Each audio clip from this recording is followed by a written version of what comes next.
Voilà, on reprend notre Chavruta avec David Saadoun, et on va continuer dans l'esprit du premier cours qu'on a fait ensemble. Et je pense qu'il y en aura d'autres dans cet esprit-là. On a pas mal de points en commun, toi et moi, et un des points communs, c'est que toi et moi, on a une âme qui vient de Sfirat HaMalchut. Alors, c'est pour ça qu'on parle beaucoup de la Malchut, on parle beaucoup de la royauté. En vérité, c'est connu que chaque personne qui étudie, qui enseigne la Torah, il enseigne la Torah qui correspond à sa sphira en vérité. Puisque chaque âme vient d'une racine qui est l'une des 10 sphirotes, et dans chaque sphira, c'est encore compartimenté, etc. Mais très globalement, chaque âme provient d'une sphira. Et si quelqu'un, son âme vient de Sfirat Malchut, donc toute sa vie, sa Torah va tourner autour justement du dévoilement de la royauté d'Hachem dans le monde, à travers David, à travers le Mashiach, etc. Et donc, c'est un des points communs qu'on a, toi et moi, David. En plus, tu t'appelles David. Peut-être t'es le Mashiach. Non, je pense pas. Et donc, en plus, tu t'appelles David.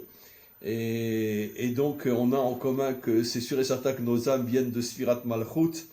Et c'est pour ça qu'on aime bien parler. Alors, on a choisi encore une fois un texte dans le Zohar qui complète ce qu'on a expliqué la dernière fois. Je fais juste un bref résumé, puis après on se lance dans le texte. En Chavruta, c'est-à-dire c'est pas un cours, tu m'interromps, tu parles, je t'écoute, et pour que ça donne donc beaucoup de vie, beaucoup de force à cette rencontre entre toi et moi. Et un bref résumé de ce qu'on a vu la semaine dernière, on a expliqué que finalement le don de la Torah avait pour but essentiel de commencer à reconstruire la Malchut dans ce monde. La Malchut a été complètement abîmée depuis la faute de Adam Arishon. Traduit en français, ça veut dire que Hachem n'a pas de place dans ce monde. C'est les hommes qui veulent le monde pour eux. Et s'ils sont croyants, c'est pour le monde à venir, mais pas dans ce monde. Ce qu'on appelle finalement la religion. Ça veut dire fiche-moi la paix dans ce monde et je serai à toi dans l'autre. La définition de toutes les religions avec des nuances selon que ce soit le judaïsme, le christianisme ou l'islam, mais de toute façon, toutes les religions ont en commun que surtout ne m'embête pas dans ce monde. Je dis judaïsme, je n'ai pas dit la Torah, comme tu le sais. Le judaïsme est une religion, ça n'a rien à voir avec la Torah. Et donc on a... D'ailleurs, le mot juif vient de Galout. Parce que la première fois qu'on a appelé quelqu'un Yehudi, c'est Mordechai qui était en dehors des Restel. Voilà, donc là aussi, je reprends ce que tu dis, c'est tellement fort. La première fois qu'apparaît le mot Yehudi dans la Torah, c'est quand les Juifs étaient en Babylonie. Ce qui prouve bien que la notion de juif, de judaïsme, ce sont des notions d'exil, qui n'ont rien à voir avec la Torah. En vérité, on devrait s'appeler Israël. Exactement. Mais pas Béné juif. Israël, Am Israël. Béné Israël, Am Israël, le peuple d'Israël. En tous les cas, donc, on a vu que le but profond, d'après le Zohar, du don de la Torah, c'est parce que la Torah, c'est la lumière, c'est la force qui reconstruit la Malchut sur terre. Ça veut dire qui, petit à petit, jusqu'à la venue du Mashiach, ramène Hachem dans ce monde. Mais pas le ramène en tant que Dieu créateur, mais en tant que roi dirigeant. Ça veut dire que c'est on pourrait dire le trauma de l'homme. Puisque l'homme est prêt à reconnaître toutes les dimensions de Dieu, sauf celle de roi. Puisque qu'est-ce que veut l'homme ? L'homme veut s'approprier ce monde pour lui, un point c'est tout. C'est ce qu'on appelle dans le langage moderne la séparation entre l'Église et l'État. Ça ne veut pas dire que celui qui est à la tête de l'État n'est pas croyant, mais à l'Église, pas au Parlement. On a la même chose chez nous en Israël. En hébreu, ça s'appelle Afrada ben dat undina. La séparation entre... le modèle occidental. On a copié le modèle occidental. Maintenant, ça n'empêche pas que le dirigeant ou les ministres peuvent croire en Dieu, mais à la synagogue. C'est en ce sens qu'il n'y a aucune différence entre le judaïsme et le christianisme. C'est le même principe fondamental. On croit en Dieu, mais surtout pas au niveau de la direction de ce monde. C'est l'absolu contraire de la Torah. Alors, le symbole de ça, c'est que quand on va à la synagogue, on met la kippa. Dès qu'on sort de la synagogue, on l'enlève. Je parle au niveau politique. Oui, absolument. Absolument. Mais c'est ce qu'on voit, bon, sans citer des noms, sur tel ou tel dirigeant, quand il est dans un contexte religieux, il met une kippa sur la tête, mais sinon, il ne l'a pas. Ça veut dire que finalement, Dieu est compartimenté dans certains endroits, mais on ne le laisse pas aller ailleurs. On pourrait presque dire que la synagogue, c'est la prison de Dieu. Parce qu'on l'a cantonné là-bas et on l'empêche d'y sortir. Oui, enfin, moi, je suis beaucoup plus méchant que toi, mais la synagogue, c'est l'église juive. C'est une prison. Oui, c'est une prison, comme toutes les églises, comme tous les temples, comme tous les lieux de prière. C'est une prison, absolument. Puisque Dieu n'est que là-bas et on ne le laisse pas sortir de là-bas. On rentre dans le texte, David. Lehavin ktsat ma'amar Rabba, donc on est dans une introduction par rapport au texte qui va suivre. Nakdi mashekatav Arizal, on va rapporter un enseignement du Arizal, du Ari Akadosh. Et qu'est-ce qu'il dit? Ki Boaz aya bechinat Yehuda mamash. On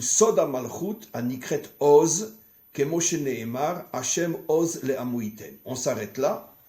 Boaz, le mari de Ruth. Ruth la convertie moabite. Ensemble, ils vont avoir un enfant, comme on va le voir, qui s'appelle Oved. Oved va mettre au monde Yishai. Yishai va mettre au monde David, le premier vrai roi d'Israël, 3 générations après le mariage entre Boaz et Ruth. Alors, le Ari Akadosh explique pourquoi Boaz s'appelle Boaz. Qu'est-ce que veut dire le mot Boaz? En moi, la puissance, en moi, la force. Le Ari Akadosh explique que le mot Oz, Boaz, la racine c'est Oz, comme il y a un verset qui dit Hachem Oz le Amoïten. Hachem a donné la puissance à Israël, à son peuple. C'est quoi cette puissance? C'est la Malchut. Pas la Malchut dans le sens que Israël domine le monde, puisque c'est tout le contraire qu'on explique. Que la mission d'Israël est de dévoiler que Hachem dirige le monde. Mais pour pouvoir imposer au monde que Hachem dirige le monde, il faut avoir une sacrée force. Parce que le mal n'acceptera jamais de céder sa place à Dieu.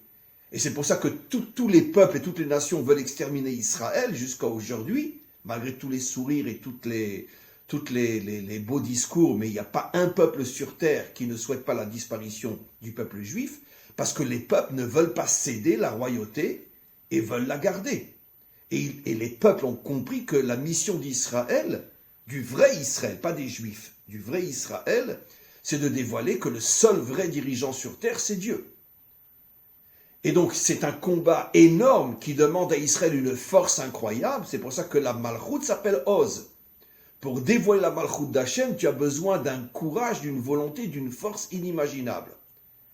Donc le Ari Akadosh dit que Boaz était en vérité la réincarnation de Yehuda, fondateur de la tribu de la royauté, de laquelle va sortir après David.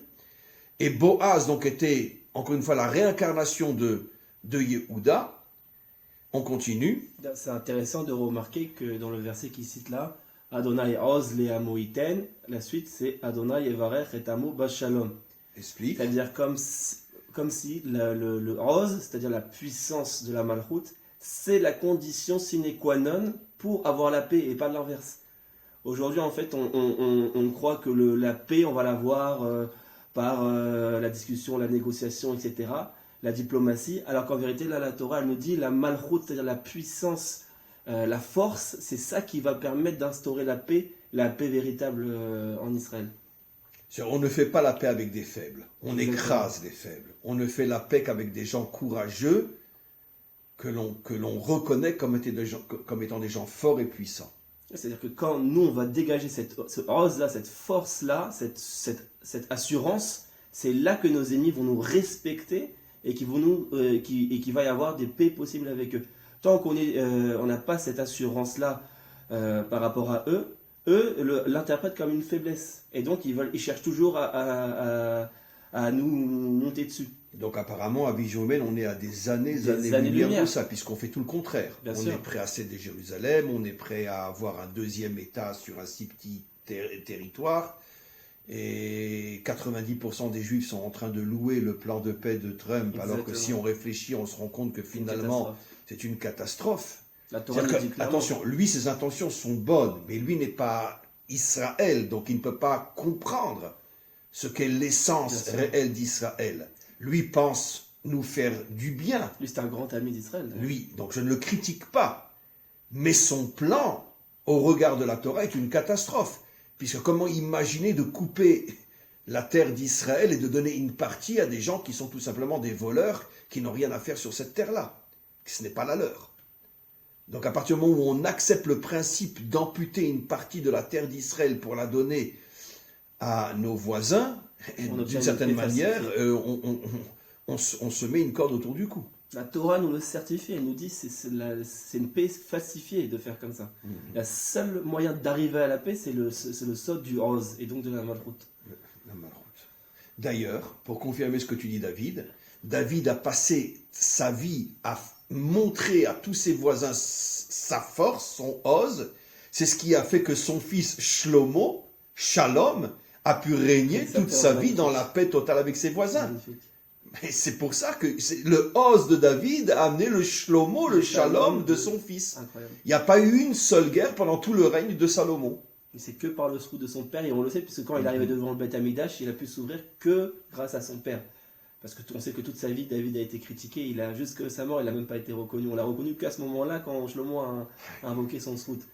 Donc lui, il a pu exister Shlomo Shalom que par David, qui a mené des guerres toute sa vie, et le symbole absolu de son roi, c'était le combat face à Goliath.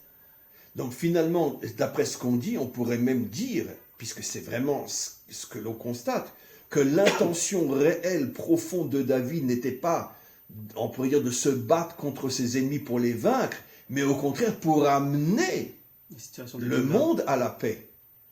En ayant compris ce qu'on a oublié depuis, peut-être que David a peut-être été le seul homme dans toute l'histoire d'Israël qui a compris ce message, que pour pouvoir être respecté par les peuples, Israël a besoin de montrer justement de la force, de la puissance et une intransigeance absolue et de ne rien céder sur aucun des points qui touchent à l'essence de notre identité, donc entre autres notre terre.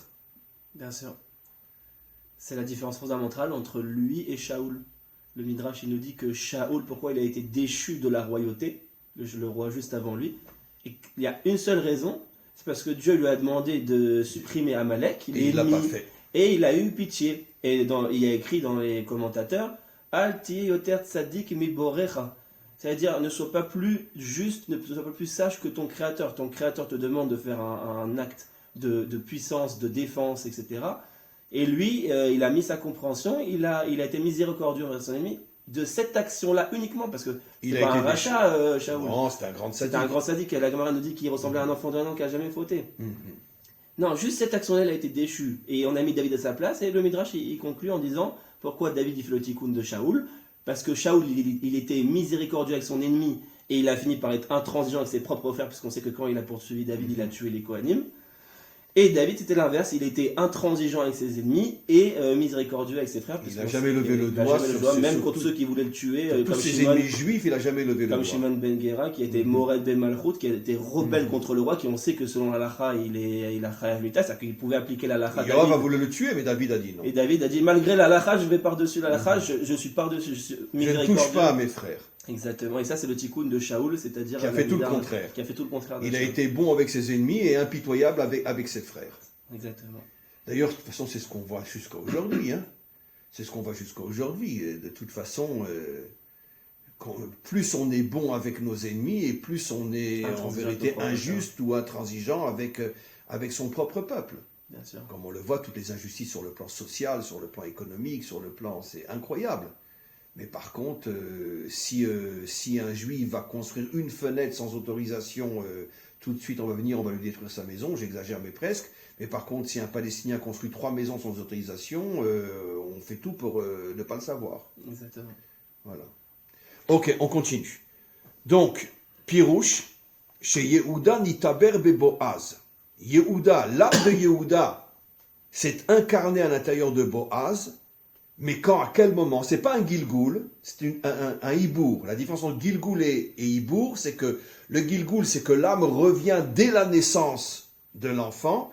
Le Hibour, c'est que par exemple toi, et on va voir, c'est très intéressant, tu peux tout d'un coup, à un moment de ta vie, avoir l'âme de Moshe ou l'âme de David qui vient, qui rentre dans la tienne et qui te donne de nouvelles forces que tu n'aurais pu jamais avoir sans cette rentrée de cette âme qui va rentrer en toi pendant un certain temps.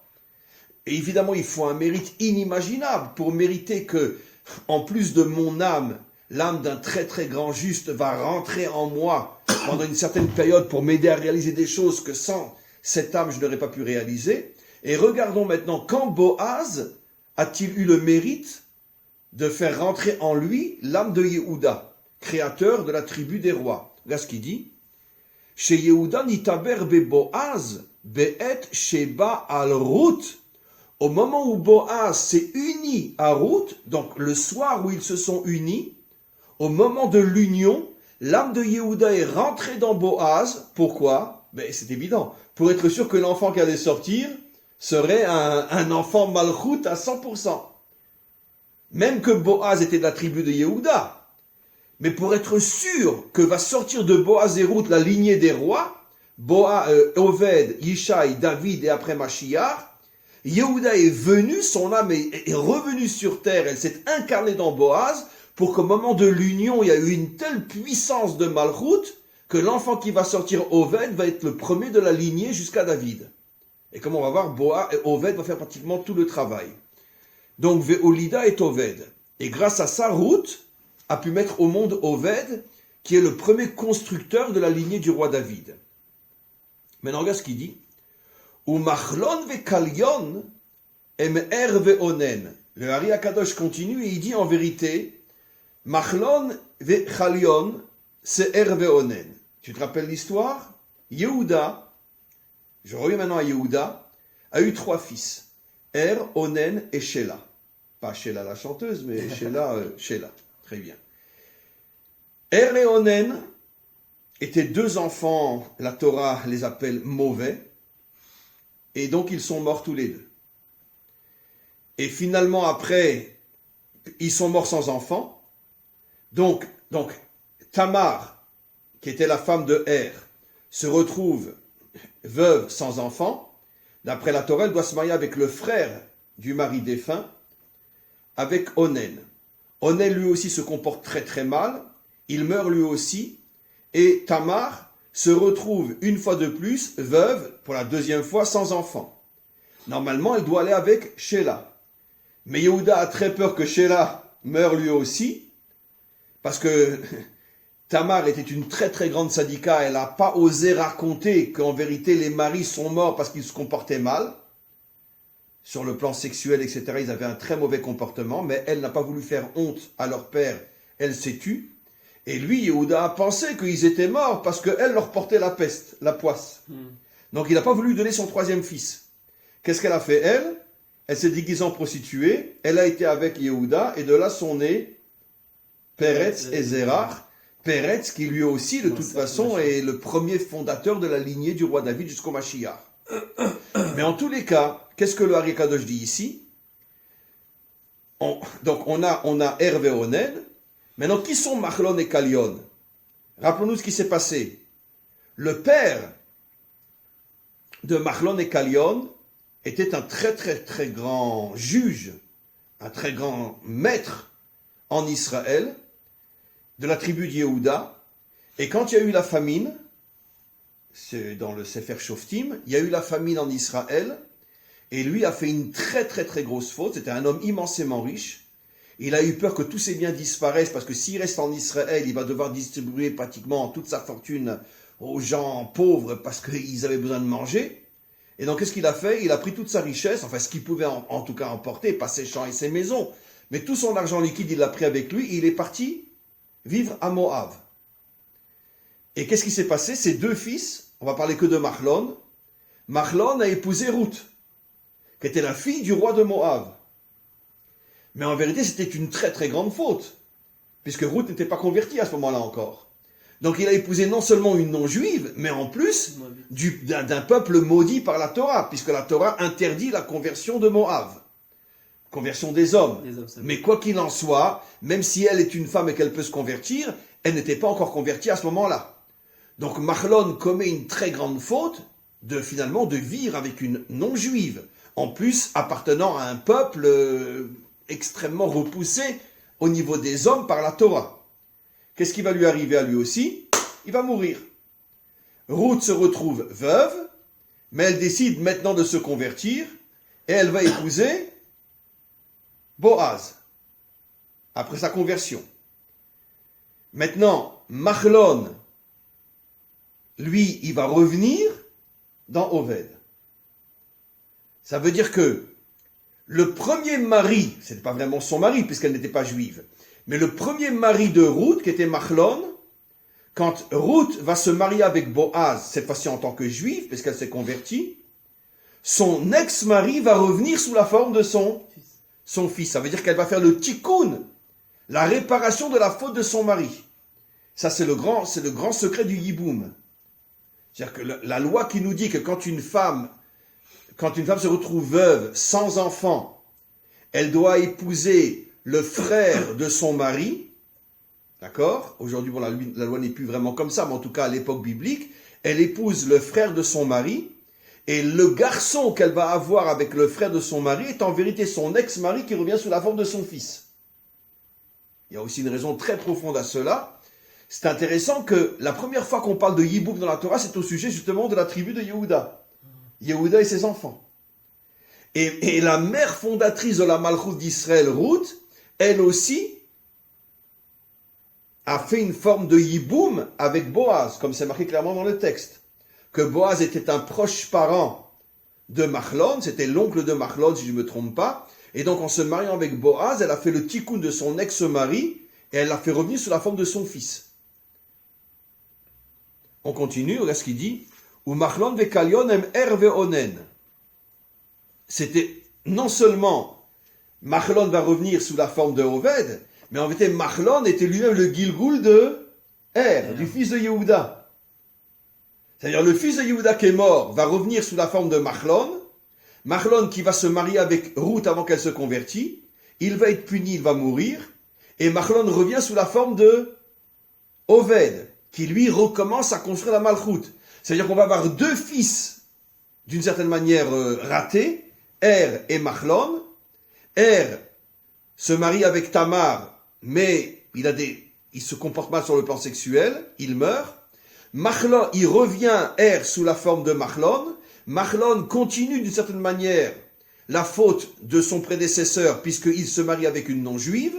Lui aussi meurt. Ruth comprend le message, elle dit il faut arrêter les catastrophes, elle se convertit, elle se marie avec Boaz, et et Machlon reviennent sous la forme de Oved. C'est ce qu'il va dire. Ve Oved ba, alors, Pirush ve'onen nidgalgelu be Machlon ve'chalion, ve Oved bo la avod et Adama. Après vient Oved, donc Machlon, Oved, et on l'appelle Oved à Adama, il va travailler la terre, ça veut dire quoi? Soda Malchut. Comme on sait, la terre c'est la Malchut, puisque Hachem veut se révéler dans ce monde matériel. Et donc on dit que Oved, on l'appelle Oved, travailleur, parce qu'il travaille la terre.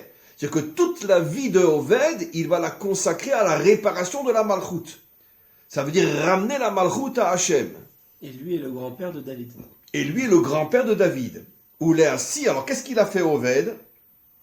Comme quelqu'un qui reçoit un champ qui est rempli de ronces, rempli de pierres, rempli de choses qui empêchent le labourage et l'ensemencement de la terre, qu'est-ce qu'il a fait? Ou Léassi et Akotsim, il a nettoyé la Malchut de toutes les ronces qui entouraient la Malchut, mais elle avait Tiken Akol, et c'est lui qui a commencé le vrai tikkun de la Malchut. Vezeshe Amar Saba, et c'est ce que le Saba, un des maîtres du Zohar, explique. Valda Ikre Oved, et c'est la raison pour laquelle ses parents, Ruth et Boaz, l'ont appelé Oved, car ils ont vu en prophétie que ça allait être lui le premier reconstructeur de la Malchut depuis la faute de Adam. Des Palar Ve'avad Ve'nafak Migo Chakal Bisha, des Gouvin Bishin. C'est le premier qui a commencé à sortir la Malchut de toute l'emprise du mal qui entourait la Malchut. Ve'ainu, c'est-à-dire chez Isira Klipot Nitarzuba. C'est le premier qui a commencé à nettoyer la Malchut de toutes les forces impures qui entouraient la Malchut. Alors, si tu veux, je voudrais qu'on voit un point ensemble avant de reprendre le texte. Finalement, qu'est-ce qu'on s'aperçoit? On s'aperçoit que finalement, dans la tribu de Yehuda et dans la famille de Yehuda elle-même, on a tout un ensemble d'enfants qui naissent qui sont des méchants. Après Machlon, jusqu'à ce que arrive Oved, qui est lui-même la réincarnation des deux premiers qui étaient des fauteurs. Alors pourquoi ils étaient dans la faute, les deux premiers? Mais parce que comme leur âme était de la Malchut, et que la Malchut était complètement abîmée, Donc quand ils ont reçu une âme de la malchoute, ils ont forcément reçu une âme complètement abîmée. Et c'est pour ça qu'ils ont fauté. Et c'est pour ça qu'ils sont morts. Pourquoi ils sont morts?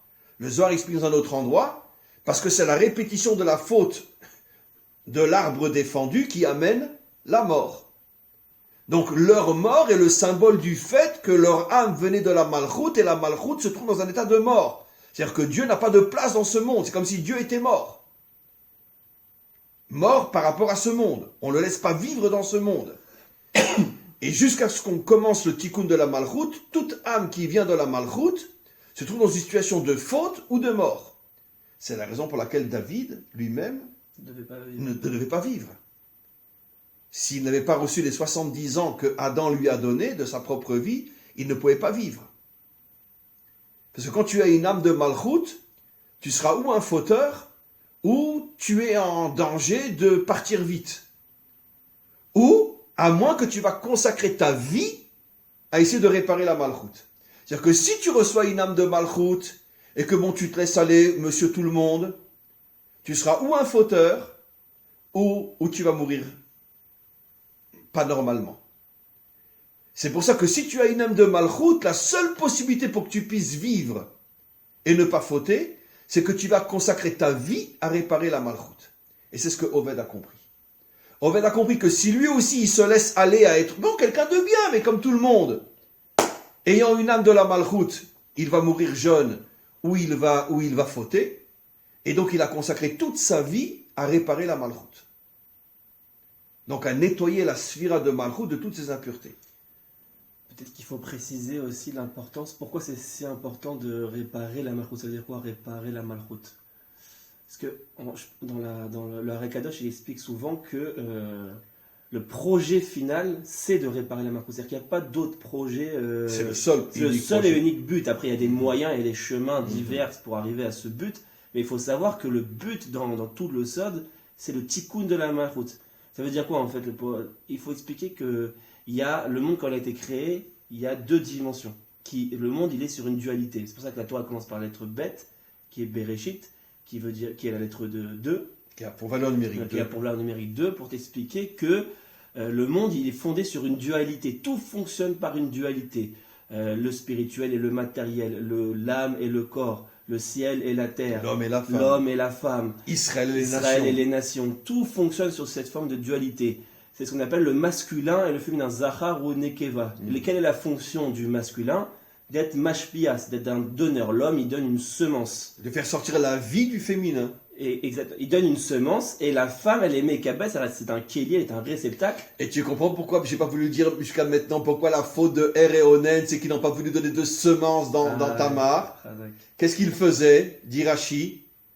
Excuse-moi, bon, on est des adultes, ils étaient à l'intérieur, et quand ils sentaient que ça allait sortir, ils se retiraient pour ne pas qu'elle tombe enceinte.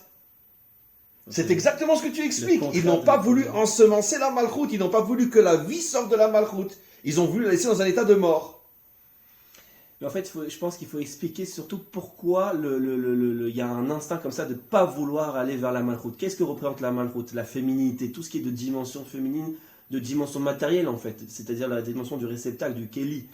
Parce qu'en fait, les clipotes qui sont les forces du mal, comme le Arei Kadosh, il explique qu'elles se sont attachées à la malchoute. C'est-à-dire que le masculin, en soi, il n'a pas d'impureté. Il n'a pas, dans le concept, il n'a pas d'impureté. C'est pour ça d'ailleurs qu'il n'a pas de règle, il n'a pas de nida. Il n'y a que la femme qui est nida, qui a cette dimension impure. Parce qu'elle a été détruite par le mal. Exactement. Et l'homme, son tafkid, son rôle, c'est d'ensemencer cette femme. Alors, mais explique-moi, pourquoi les forces du mal s'acharnent sur la dimension féminine plus que masculine? Alors, elles s'acharnent sur la dimension féminine parce qu'en vérité, c'est la dimension féminine qui va révéler le véritable projet de Dieu, l'enfant. Parce que qui c'est qui donne l'enfant au final? Donc la vie. La vie. Le contraire de l'arbre de la mort. Exactement, c'est le ciel qui donne sa pluie à la terre, mais c'est la terre qui va ensemencer la nature. La végétation. Très juste, c'est le ciel qui donne l'eau, mais c'est pas l'eau qui nous donne à manger. C'est la terre qui fait sortir la nourriture. Exactement, sous un processus de grossesse. L'homme donne la semence, mais qui donne la vie, qui donne l'enfance, c'est la femme. C'est-à-dire que le vrai projet divin, c'est pas l'homme, c'est la femme. Exactement. La malchoute. C'est ce monde matériel. C'est-à-dire que le monde spirituel descend, ce qu'on appelle... ensemence le monde matériel, mais la vie vient du monde matériel. À tous les niveaux d'ailleurs. Bien sûr. C'est ce qu'on appelle Kiddush Hashem d'ailleurs, c'est-à-dire remplir le monde du nom de Dieu. Ça veut dire quoi? C'est-à-dire faire descendre ces énergies, cette lumière divine, dans les réceptacles ici, kiddush, c'est-à-dire remplir, quand on fait le kiddush, remplir le monde matériel, les kélim, pour pouvoir dévoiler cette lumière qui va nourrir, qui va donner la vie. Mais c'est quoi le problème? C'est que les clipotes, elles ont compris que le vrai projet, il était dans cette féminité. Elle dit en vérité, qu'est-ce qu'elle dit la clip? Elle dit non, non, mais moi je crois en Dieu. Bien sûr. Non, non, mais moi au contraire. Mais Dieu dans le ciel n'ensemence pas la terre. Aucun problème. Voilà. C'est pour ça qu'Amalek, il est jamais, qui est le véritable ennemi du projet de Dieu dans la Torah, il est jamais apparu tant qu'on y habitait en Égypte. Qu'à quel moment il sort? Quand on se dirige vers la terre. Quand on se dirige vers la terre, exactement, Bravo. pour construire la Malchut. C'est Baderer. Alors il y a Amalek qui apparaît pour nous combattre. Quand on va vers la féminité, quand on va vers ce qui donne la vie, la terre. Exactement, exactement. Donc en fait, il faut comprendre que pourquoi elle fait si peur la matérialité, le monde matériel? Parce qu'il y a ce côté impur extérieur, les clipotes, qui sont des écorces. Qui se sont appropriés la terre. Apparemment, quand je vois ce monde, c'est un monde d'horreur, c'est un monde de Touma, c'est un monde de fous, c'est un monde de mafia, de débauche. Donc toute cette extérité me fait peur. Donc quel est mon réflexe à moi en tant qu'homme de Dieu? Je m'en vais. Je m'en vais, je fuis. Je vais à la synagogue. C'est l'image que Moshe il fait face au Nachash qu'on a vu la semaine dernière. Ouais. Je fuis et donc je m'enferme, je cherche Dieu dans un autre monde. C'est exactement ce que veulent la clipa. Mais Le mal ne veut pas que tu ne crois pas en Dieu, mais cherche Dieu en dehors de ce monde. Exactement. C'est-à-dire qu'en fait, à aucun moment, celui qui fuit le monde matériel pour aller s'enfermer dans un monde spirituel remplit le projet de Dieu. À aucun moment. C'est-à-dire que la clipa, elle a aucun impact. Et finalement, c'est plus ou moins comme ça que vivaient les hommes jusqu'à Oved. On l'appelle Oved Adama, le premier qui a compris que si on veut vraiment s'en sortir, il faut avoir le courage de rentrer dans ce monde et travailler dans ce monde pour le purifier. Le premier qui a compris ça, c'était Oved. Et qui était le tikkun finalement de Er, qui faisait sortir sa semence en dehors de Tamar.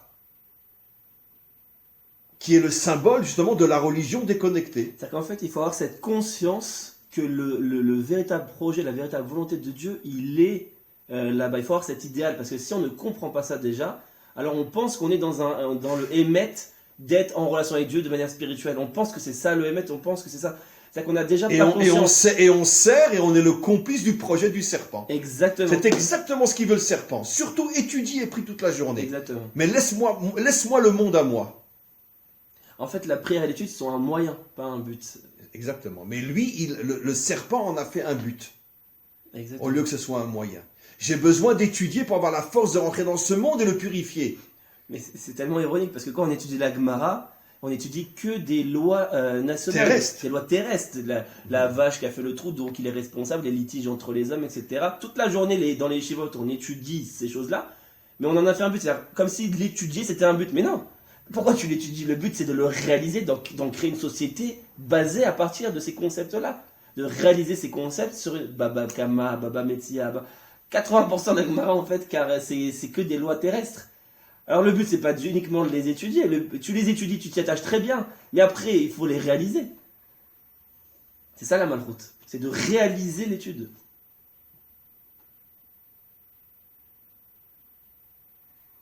Finalement, où c'est qu'on devrait chercher les vrais tzadikim? Déjà, je pense qu'il ne s'appelle pas tzadikim, il s'appelle Melachim. Melachim. C'est ça la différence entre tzadik et Melech. Bravo. Où on devrait chercher les... D'ailleurs, c'est ce que dit Rashbi. Kol bnei Israël bnei Melachim, mais il ne dit pas bnei tzadikim. À chaque fois, je dis mon enfant, on l'appelait pas, il appelait le Melech. Voilà. Un vrai Israël, c'est un Melech, c'est pas un tzadik. Donc, finalement, où on devrait chercher les modèles de la Torah? Pas dans les yeshivot. Quelqu'un qui dirige une société, quelqu'un qui est officier à l'armée, et qui est en même temps un maître de la Torah. Bien sûr, ça c'est très important, parce que il faut pas mal comprendre. Si c'est pas un officier sans Torah. Non, mais non, ça, c'est pas un homme de la malroute. Mais évidemment que non. Il est en même temps un homme de la Torah, mais on en a eu, hein, on a eu Moreno. Je connais pas Moreno. Tu n'as pas entendu parler de Moreno? Non. Parce qu'il est décédé encore avant que tu arrives. Moreno, c'était un officier de Sayeret Matkal. Un Français d'ailleurs. C'est ce que je dis tout le temps, c'est que le rabbi, par exemple, le rabbi Loïc, on dirait quoi sur lui? Que c'est un leader spirituel ou un leader politique? On va dire c'est un leader spirituel. Binyamin Netanyahu, on va dire c'est un leader spirituel ou un leader politique? Un leader politique. Mm-hmm. Et bien le Melech HaMashiach, on va dire de lui, c'est un leader spirituel et politique. Quand on le verra, on saura, c'est un maître de Torah et un maître de nation en même temps. Comme le roi David. Exactement comme le roi David. La Gemara dit Bechol Makom Alachake David.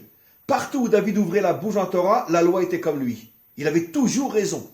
Mais c'est en même temps un guerrier, un politicien, un économiste et un homme d'État. Et pourtant, il était tellement grand dans la Torah que la loi était toujours comme lui. Quand il discutait avec quelqu'un qui ne pensait pas comme lui, finalement, on tranchait comme David. Bechol makom alachak et David. Ouais, David. Ça fait des millénaires et des millénaires et des millénaires que finalement, On n'a toujours pas compris. on a perdu la Torah, on a perdu l'identité juive, Israël, on vit dans un fantasme, on vit dans une illusion totale. On appelle les grands n'importe qui et n'importe quoi, on cherche des modèles n'importe où et n'importe comment. Et là où on devrait chercher de vrais grands, personne ne va les chercher. Ouais. Je dis franchement, je dis toujours en blaguant, mais c'est une blague malheureusement très triste et très sérieuse. C'est pas nous qui attendons le Mashiach. En réalité, c'est lui qui a peur de venir. Parce que le Mashiach sait qu'il va devoir opérer une telle révolution dans les consciences, pas seulement du monde, mais d'abord d'Israël, que ses pires ennemis vont être les Juifs. Dans un premier temps, je parle. Dans un premier temps. Après, il va arriver à leur faire comprendre que ça fait des millénaires que tous, sans exception, qu'ils soient religieux ou non, vivent dans l'erreur. Il y a un Zohar Kadosh qui est incroyable, qui dit que Mashiach va faire Tchouva au Tzadikim. Qui vient pour faire Tchouva au Tzadikim. C'est incroyable comme ça. Et selon ce que tu as dit, maintenant je comprends encore mieux. Ça veut dire, il leur dira, arrêtez d'être des tzadikim, soyez des melachim. Exactement. Arrêtez avec ce concept de tzadik. On veut pas de tzadikim, on veut des melachim, on veut des rois. D'ailleurs, je pense que c'est le seul... Personne ne pourrait vraiment répondre à ça sans ces explications. Comment ça se fait qu'on compare Yosef au Shor? On sait que le Shor, c'est le symbole de la Klippa dans la Kabbalah. Oui. C'est pas positif de comparer Yosef au Shor. Shor, c'est le bœuf. Shor, on sait que tout ce qui est la vache, le bœuf qui broute C'est la l'herbe, matière. Non, c'est celui qui broute l'herbe, c'est le Oui. symbole de la Klippa. Il Et empêche, ben, le Hegel. il empêche la végétation Le de pousser. veau d'or, Ouais. c'était un Shor. Il empêche la végétation de pousser, en fait. Oui. Qu'est-ce qu'elle fait, la vache? Elle broute l'herbe, c'est-à-dire quoi? Elle empêche la terre, c'est-à-dire la matérialité, de produire sa lumière verte, sa nature. Donc c'est ça la fonction de la Klippa, c'est d'empêcher à la dimension féminine de produire son enfant. Et on compare le tzaddik à ça. Comment c'est possible? Parce qu'en fait, le tzaddik, dans son travail, à aucun moment il détruit la Klippa. Au contraire, parfois même, il la renforce. Parce qu'en s'éloignant de ce monde, on donne encore plus de puissance à la Klippa. Alors la question, ce serait pourquoi Dieu il a envoyé le tzaddik. Et c'était ça la grande... Mais non, parce que le tzaddik authentique, c'est exactement ce que tu as dit. Que la Torah et la prière sont des moyens qui donnent des forces au roi de réparer ce monde. Si le tzaddik sait qu'il est au service du roi, ça veut dire que moi, je t'apporte des forces spirituelles pour que tu puisses, toi, réaliser ton travail. Exactement. Ça, c'est un vrai tzaddik. Le tzaddik, c'est celui qui dit à haute voix, arrêtez de me prendre pour modèle, je ne suis pas un modèle, je ne suis que le moyen de construire le vrai modèle qui est le C'est roi. exactement Moshe Rabbeinu. Moshe Rabbeinu. Qui a tout mis toute sa vie au service, au final, de la royauté. Parce que quand il arrivait face, en tant que tzaddik normal, il n'aurait pas dû vouloir rentrer en Eretz Israël, parce que c'est le contraire de son modèle, l'Eretz Israël. Non, il a prié Dieu, je veux rentrer. À tel point qu'il a prié Dieu, il a fait apercevoir la terre juste pour satisfaire son désir. Tel point il aimait la terre, et il a transmis toi Yoshua, qui était en vérité la lune, qui est la royauté. Donc lui, il a été au service de la royauté. C'est exactement ça le vrai tzaddik, qui s'est sacrifié. Le Midrash dit que quand il était prêt à rentrer en Israël en tant qu'élève de Yahushua. Ah oui, le Midrash dit comme ça. Le Midrash dit. Quand lui, il a pensé que la Xéra, c'était tu ne rentres pas en tant que dirigeant. Il a dit, mais j'ai aucun problème, moi, à rentrer. Enlève-moi tout ce que je sais, je rentre comme l'élève de mon élève. Ça, c'est un vrai tzaddik. C'est à pleurer. C'est à pleurer. Où c'est qu'on va trouver des hommes comme ça? Et moi. Allez, viens, on va faire au moins ce petit texte du Zohar. Finalement, on avait préparé beaucoup plus, mais grâce à Dieu. Alors, Ashta. Itle adra ou laïna al atar chad ravila dave be'alma. Le Zohar dit maintenant, on va parler d'un principe qui est très haut et qui est extrêmement important. C'est quoi ce principe? Giza veshorsha de kashut. C'est-à-dire, on va parler maintenant de la racine de la vérité. Qui est la racine de la vérité? Ça va confirmer tout ce qu'on a dit, David. Veiu Oved. Le symbole, le makor, la racine de la vérité, c'est Oved. Pourquoi? Lui qui est le père de Yishai, qui Yishai est le père de David. Pourquoi? C'est tout ce qu'on a expliqué. Pourquoi le symbole de la vérité vraie, c'est Oved? Parce que c'est le premier qui a compris que Dieu, on ne le cherche pas en dehors de ce monde, on le cherche dans ce monde. Et d'ailleurs, c'est un verset qui dit ça. Emet, me'eretz, titzmar. La vérité sortira de la terre. C'était contre un ange, ça d'ailleurs. Imaginez, c'est-à-dire que même l'ange, il a ce défaut de se spiritualiser. Et Dieu lui dit non, tu t'es trompé, c'était l'ange du Hémet. Dans le Midrash, Mais c'était un ange. C'était l'ange du Hémet. C'est-à-dire que même l'ange du Hémet, quelque part, il s'est trompé. Dieu il a dit non, Hémet, mais arrête, titzmar. Tu n'as pas compris que le Hémet, il n'est pas là-haut.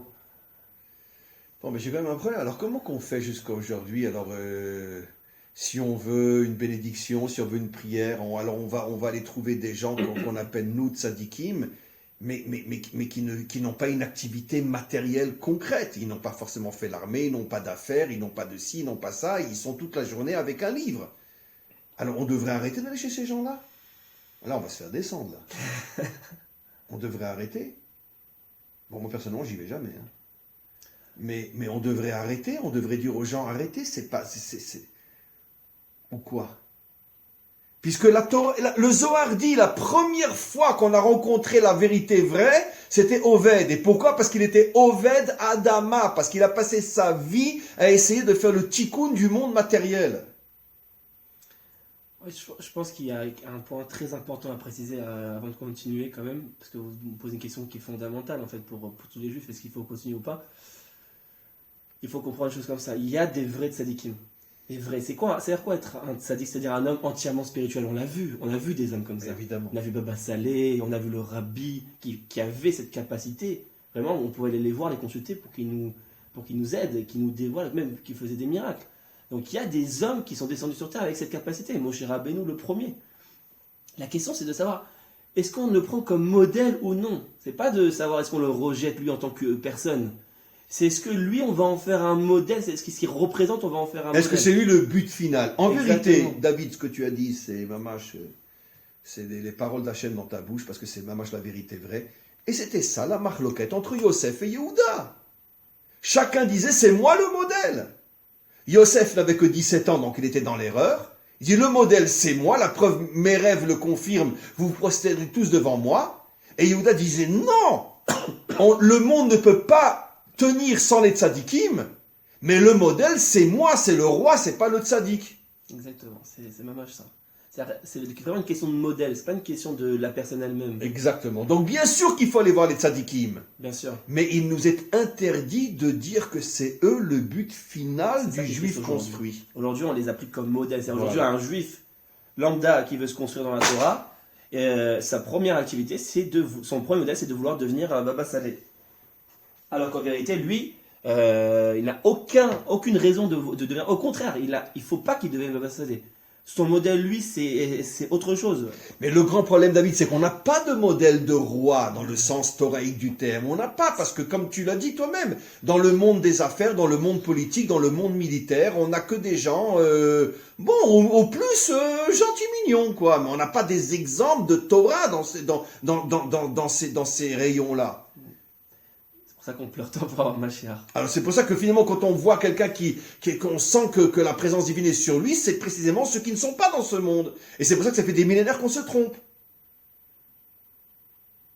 C'est ça le grand manque que nous avons depuis des millénaires d'exil. C'est que le monde matériel n'a jamais produit un grand de la Torah pour qu'on puisse revenir à la vérité vraie. Il y en a eu un, c'était Oved ou David. Le premier, c'était... Non, la source. Après, ça a été David dans le sens du dévoilement. Oui. Mais la source de la vérité vraie, ça a été Oved, après Yishai et après David. Il le dit, Shoresh Shel Emet. Shoresh, la racine. Le premier qui a commencé à comprendre qu'il fallait revenir à ce monde. Ah, c'est fabuleux. Bien, on continue. Dea itmar de acharon ave, ki are lamadnu shaya acharon, dainu megulgal minishmat machlon. Puisque, comme on l'a expliqué, Oved était le dernier Gilgoul. Il y a eu Er, qui n'a pas voulu que sa semence rentre dans Tamar. Il y a eu après Mahlon qui lui a fait rentrer sa semence dans une non-juive, donc ça revient au même. Il ne peut pas y avoir un enfantement réel. D'accord? D'ailleurs, elle n'a pas eu d'enfant avec lui de toute manière. Ça a été leur punition. Et puis après vient Oved et qui comprend que c'est pas si, il faut ensemencer la malchoute. Et lui-même va avoir une femme extraordinaire avec laquelle il va mettre au monde Yishai. Et Yishai va mettre au monde David. Donc à chaque fois, l'ensemencement est exactement là où il faut qu'il soit.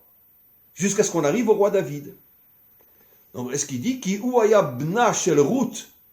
Donc Oved était le fils de Ruth. Shnitiabma aliede Boaz, qui a fait le yiboum avec Boaz. Achar shemet baala Machlon, après que son mari Machlon est mort sans enfant. Et donc imken sarir leayen nafak shorsha de kashut migo atarda. Maintenant le Zohar pose une question. Yatsa shoresh shel emet sheu kol malchut be David memakom kazeh. Ça veut dire que la question est fabuleuse. Comment d'un mal si grand, un homme qui est marié qui est avec son épouse et dès qu'il sent qu'il sort pour ne pas qu'elle tombe enceinte, pareil pour Machlon qui choisit une non-juive pour être sûr de ne pas mettre au monde un enfant qui va appartenir au peuple juif. Donc des gens qui fautent terriblement dans le sens de l'encensement, d'ensemencer la malchoute. Comment de gens qui étaient tout le contraire, comment de là va sortir Oved qui lui justement va tout comprendre et va être le premier qui va être la racine de la vérité. Cette question se cache les thèmes, c'est tellement actuel, c'est tellement... Toute la Torah est traversée par cette question. Parce qu'en vérité, on peut poser la question avant. Comment ça se fait que la malchoute vient d'un inceste entre Lot et ses filles? Comment ça se fait que la malchoute vient d'un acte de... C'est pas un vrai acte de prostitution, mais... À ses yeux, oui. Bon, Yehuda, il allait voir une prostituée. À ses yeux, il allait voir une prostituée. Donc la kavana n'était pas bonne. Donc comment ça peut descendre de là? Comment le roi lui-même, David, qui peut être un mamzer, même le prophète Shmuel, qui était le plus grand prophète de tous les temps, à part Moshe. Il y a une marade qui dit qu'il était aussi grand que Moshe Aaron réunis. Et quand il a vu David, il a pensé c'est-à-dire que que ça. vous prenez tous les Mikoubalim actuels, vous les laissez tous ensemble, ils valent pas Shmuel. Et lui, il a vu David, il s'est trompé. Parce qu'il a vu cette question du Zohar. Shmuel, il a dit, comment je peux nommer un Meller qui a une racine aussi mauvaise? Esav. Admoni, il est rouge comme Esav. C'est-à-dire, il a vu toutes les fautes, il a vu toute l'impureté qui se cachait derrière cette lignée. Il a dit, je peux pas nommer, il a voulu nommer d'abord son grand frère, il a vu des gens... Donc, quelle est la réponse? Tzadikim, d'ailleurs, la Torah les appelle Quelle est la réponse? Quelle est la réponse? Que justement, là où tu trouves le plus de mal, c'est la preuve que se cache un bien extraordinaire. Et c'est illogique. C'est ça la réponse. C'est la émouna la plus absolue. Puisque pourquoi le mal s'attaque justement à cet endroit-là? Parce que cet endroit-là, donnons un exemple ça dans le monde moderne. Pourquoi l'endroit où il y a le plus d'impureté, c'est dans Internet? Parce qu'avec Internet, tu peux sauver le monde. Tu peux faire tes chouvas des millions de personnes avec Internet. Donc c'est là que le mal va faire entrer le plus de débauche. Avant même Internet, le sionisme.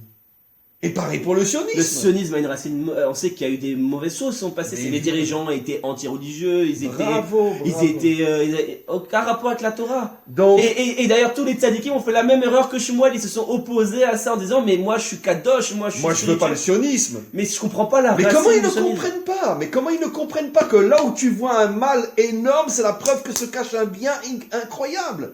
Comment ils se sont tous trompés sur le sionisme? Et aujourd'hui, on voit déjà les fleurs du sionisme. On le voit qu'aujourd'hui, il y a 70 ans, mais même pas on pouvait imaginer la Torah qui pousse aujourd'hui en Israël. Même pas on pouvait effleurer. C'est illogique. En fait, pour moi, c'est le plus haut degré de Emouna. Ça veut dire que face au mal, je ne contrôle pas. Je peux pas contrôler l'avenir. C'est comme Chizkiyahu qui a pas voulu enfanter Ménaché. Et le prophète lui dit, mais tu ne t'occupes pas, ne rentre pas dans ces calculs. En fait, c'est un Chisaron Emouna. C'est un manque d'émouna, c'est-à-dire que quelque part, tu veux concevoir le monde comme toi tu le conçois, même si c'est de la Gdoucha, hein. Tu veux le concevoir le monde et tu veux contrôler l'avenir, comment les choses elles avancent. Finalement, tu laisses pas Hachem diriger son monde. Tu laisses pas Hachem diriger le monde. Tu sais qu'une fois, ça m'est arrivé, ça je le raconte souvent dans mes cours, je discutais ça des années avec quelqu'un, les sionistes, anti-religieux, il parlait des sionistes du début, etc. Bon, jusqu'à aujourd'hui C'est encore. vrai, hein, c'est vrai. Je lui dis, mais dis-moi, tu sais qu'il y a pire que le sionisme dans la Torah, hein? Comment tu comprends que la lignée messianique, elle est venue d'un père qui couche avec ses filles? Tu connais l'histoire quand même. Je te promets, le bonhomme, il a été tellement choqué par cette évidence. C'était un rave, un Talmid Racham. Il a eu une larme qui lui est montée dans les yeux. J'étais encore à cette époque-là en France. Il a eu une larme qui est montée dans les yeux. Il a dit, mais c'est pas possible. Comment c'est possible que cette histoire, on la lit des milliers de fois et on n'a jamais fait le rapprochement, effectivement, que Hachem nous montre qu'il fait sortir le tikkun du monde d'un acte de débauche inimaginable entre un père et ses filles. Et après, nous, on va parler des sionistes. Parce que justement, là où il y a un bien énorme, toutes les forces du mal tombent dessus pour le voiler. Et donc, finalement, c'est ce que le Zohar va expliquer après. Moi, ce que je te propose, David, la fois prochaine, on continue ce texte-là. Tu es d'accord ? Avec plaisir. Hein, on le continue, on va s'arrêter là pour aujourd'hui. Et on le continue. Il y a encore deux textes au moins très intéressants sur Oved, Ishaï, David, etc. Il faut absolument qu'on termine ce texte-là. En tous les cas... Mais juste pour conclure, je voudrais juste préciser. Oui. On ne peut pas leur reprocher en vérité à ces tzadikim de ne pas comprendre le sionisme et la malchoute, etc. Parce que le prophète Shmuel lui-même s'est trompé. Vous imaginez ? Shmuel lui-même s'est trompé. C'est le plus grand de tous les temps. D'ailleurs, Hachem lui a dit, tiens, c'est toi qu'on appelle le Roé. Le Roé, c'est celui qui voit. On t'appelle le Roé, mais tu vois rien du tout.